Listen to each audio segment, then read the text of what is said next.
In my view, a great leader really has three very, very important characteristics. And to me, they are vision, they are versatility, and they are values. I think it's the role of a leader to set the vision for the organisation. I think a leader has to go well beyond that step, because I think the leader has to communicate that vision both internally and externally, but in the main to the employees of that organisation. Success can only be achieved if everybody in the company understands where the company is going and what it's trying to achieve, and is actually bought into that vision. And I don't think a company can be successful unless you can achieve those conditions. On versatility, I think any organisation is going to grow, develop and mature. A company like HP, we've been through a significant number of acquisitions, mergers, and I would say the company over the last 10 years even is totally different than it was in the past. And as that process of evolution has happened, with that I think leadership styles have also changed along the way. And then finally, I say values. I think that when all is said and done, when you look back on all great leaders, I think they are judged in part by their achievements, but I think in greater part by the values that they have upheld during their time in office or their time leading a certain organisation. And I think you can't get away from the fact that ultimately a judgment on values will always be there, and in some cases may overshadow some great achievements that those individuals have made, as we've seen all too well ourselves in recent years.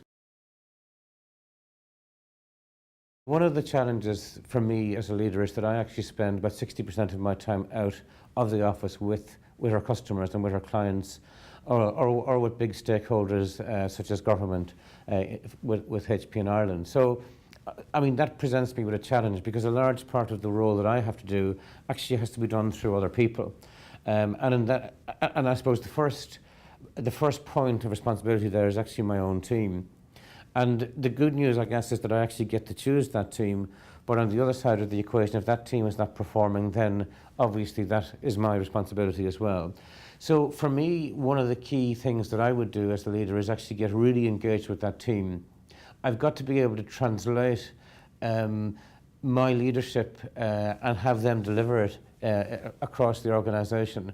So I've got to bring out the best in that team, and a lot of time I would spend personally working with that team, being in contact with them and making sure that they're functioning as a team, but also that I'm bringing out the best in that team to achieve the overall goals we have as an organisation.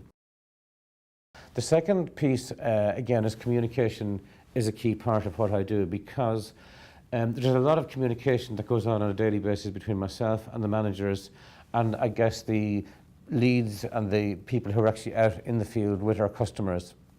And to me, it's very important that those individuals can get decisions made and have access to me or their own managers and actually turn around decisions very quickly, not that they're bogged down in the complexities of the organisation. So a good communication, me there, I'm an enabler. I'm actually making sure that we have a good communication flow between the people who are actually out with our clients, with our customers, solving problems, creating projects, delivering projects, that they have a flow back and forth and that they can actually get things done.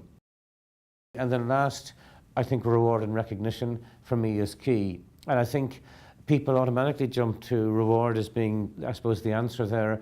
I think managers, good managers and good leaders will recognise that recognition is still very, very important. And the power of actually walking up to somebody and saying, you know, you've done a good job, is key. So when we have management meetings, or when I'm meeting one-to-one with my own managers, sometimes I'll ask them to actually identify individuals who have actually done a good job or gone above and beyond the call of duty. And then when I'm in the office and I see that person, I'll obviously just, you know, thank them for that or mention it to them. And that actually goes a long way, not as far perhaps as reward, but equally it's a very powerful way of, you know, recognising employees. In my view, we have a good government, a strong government there.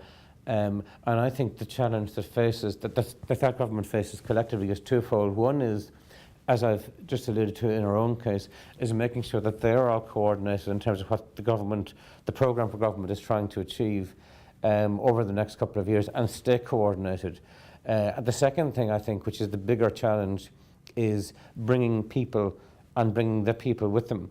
And a lot of that is down to communication, explaining the situation we're in, explaining why we have to make some decisions, some compromises, why you've got to change strategies along the way.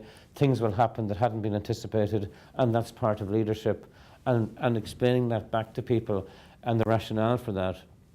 And I think when people understand that, in the main, they will buy into it, as I said at the start, which is key, and be part of its delivery. So to me, you can't underestimate, I think, the key role that communication and clear communication as we go through the various stages of delivering that programme for government will be, because in the end the people will judge its success or failure, and if they're bought into it and are part of it, obviously that's, you know, from any leader's perspective, that's where you want them to be.